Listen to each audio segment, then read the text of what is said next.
Find out the pitfalls of your inner genius, how you might be a sucker, and what memories are made of.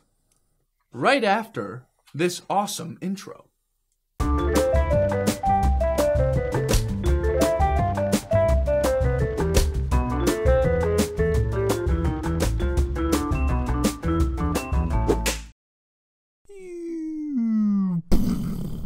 Thinking, Fast and Slow by Daniel Kahneman.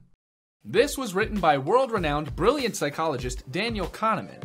This one is pretty jam-packed, so this is a short intro. Prepare yourself. I'm Luke, this is Maddie, and you are here to learn 3 big ideas from this book. The two symptoms. Inside our minds are 2 creatures, the impulsive genius, who Daniel Kahneman calls System 1, and you, System 2. System 1 thinks fast, and System 2 thinks slowly. Together, you are a brilliant team whose species has, on the whole, dominated everything they have ever touched. And while there are many benefits to having an impulsive genius in your mind, there are a few pitfalls. A big blueberry. A big blueberry. Gullibility. System 1 feels the responsibility for figuring things out, so when presented with information, he has to assume it is correct and run the calculations from there. And that's right, if you don't step in and say, come on, you know pigs aren't green, you will be likely to later tell your friends about the astounding discovery you made while reading Green Eggs and Ham. If you are preoccupied or being inattentive or lazy, System 1 is in control, and you are extremely gullible. Especially when you are in a good mood. Speaking of, mood, substitution, and cognitive ease. In one study, people were asked how happy they were these days. After they answered, they were asked how many dates they had been on. There was no correlation between the answers. But when they reversed the order of the questions, the effect was explosive. As they expected, those who had went on fewer dates rated themselves as less happy these days. In the second case, they were primed with an overall unrelated question, but System 2 picked it up and marked it as associated, influencing the answer to the broad question with something of a narrow focus. As well, in another study asking people about their overall happiness with life, a dime was set on a copier, to be found by half the participants. Those who found the dime rated their entire lives as more happy on average, just because they were primed to be in a better mood. Also, when you scowl, like when looking at small black font on a white background, your System 2 is more activated and you try harder. When something is easy or makes you happy, like when looking at a large colorful font on a colored background, you are more gullible and perform more impulsively. The availability heuristic. Why terrorism works to scare us all. The ease with which we recall events influences how often we think those events occur.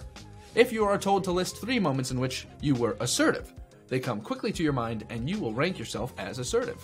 But if you are told to find 9 examples, the last few come to you much slower, and you will think to yourself that you are far less assertive.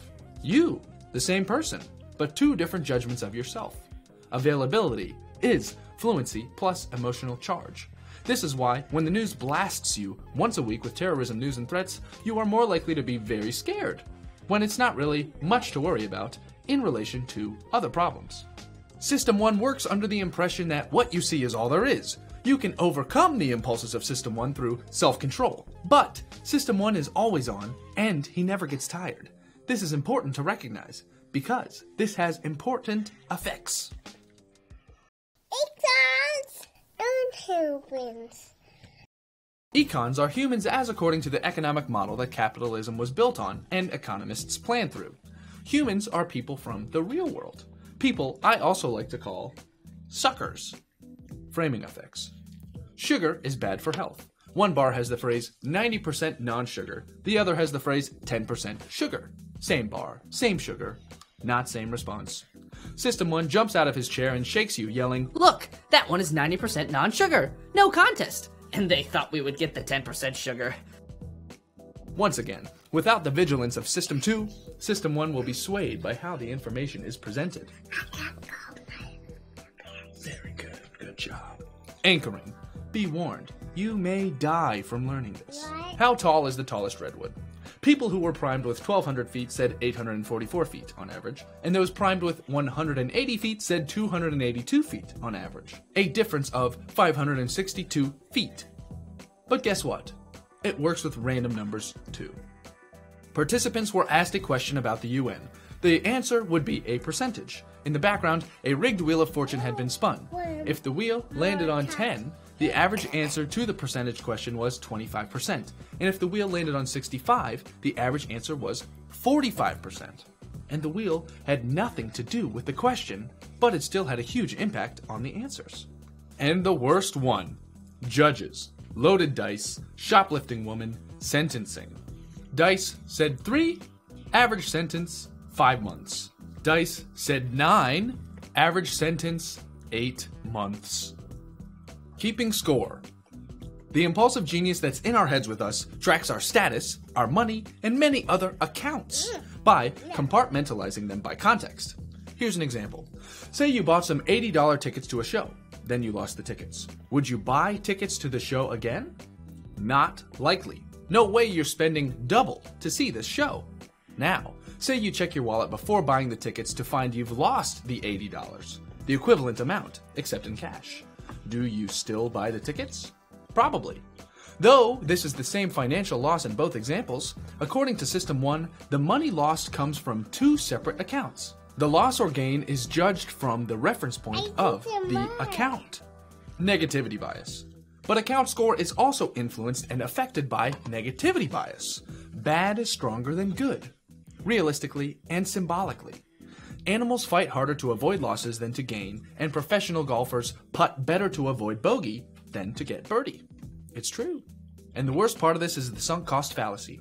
You really don't want to lose. So much so that when you start to lose, you don't quit, when you know you should, because you have already put so much into it, turning a medium loss into a catastrophe.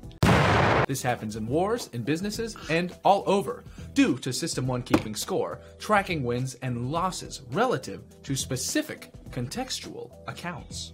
We're all suckers. The Two Selves. Ice cold water. Participants were instructed to submerge their hand into ice cold water for 60 seconds.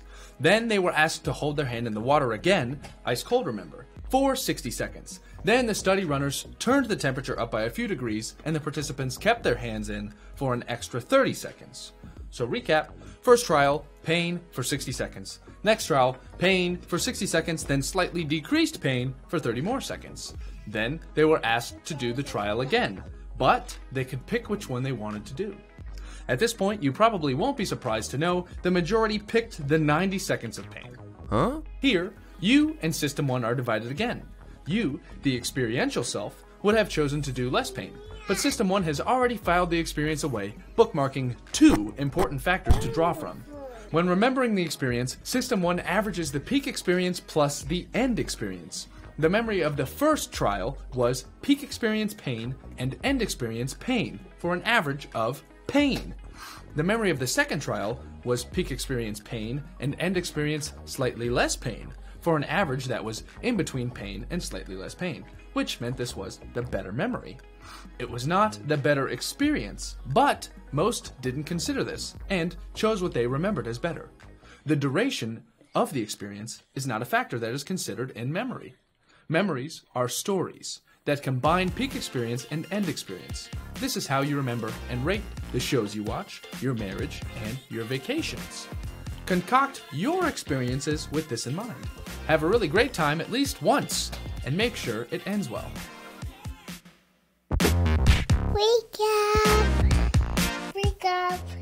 System 1. Is genius. But its genius comes at the cost of assumptions and falling for false patterns. You may think of yourself as a rational actor, but odds are, some of the time you're a sucker just like the rest of us. And experiences on the whole aren't as important to us as the peak of an experience combined with the end of the experience. It's too bad this show isn't called 100 Things You Can Use, or I would have just read the book to you.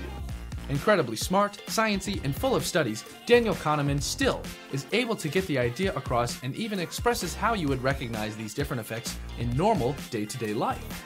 This book was a combination of Strangers to Ourselves and Persuasion, a look into the brilliant unconscious mind that was also full of studies showing how biased and vulnerable people can be. Get this book in the description. By the way, it was a suggestion. Thanks, guys. Now, you leave us a suggestion. The 2-year anniversary of this channel was yesterday.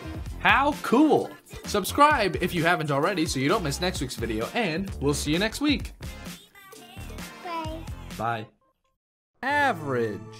Optimized.